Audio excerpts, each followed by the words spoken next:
ଏଇ ଆମ ମନଟା, ଆମ ଶତ୍ରୁ ଏବଂ ଆମ ମିତ୍ରଟା।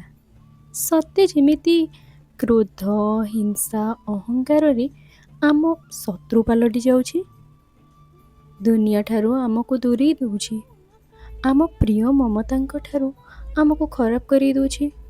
ସେଇ ମନ ପୁଣି ସ୍ନେହ, ପ୍ରେମ, ଭଲ ପାଇବା ଦ୍ୱାରା ଆମ ମିତ୍ର ପାଲଟି ଯାଉଛି।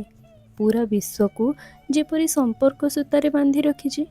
ମନ ଆୟତରେ ଥିଲେ ଆମେ ଜଗତ ଜିତିପାରିବା। ଆଉ ମନ ଆୟତ ବାହାରକୁ ଗଲେ ଆମେ ପୋଡ଼ି ପାଉଁଶ ହୋଇ ମାଟିରେ ଲୀନ ହେବା।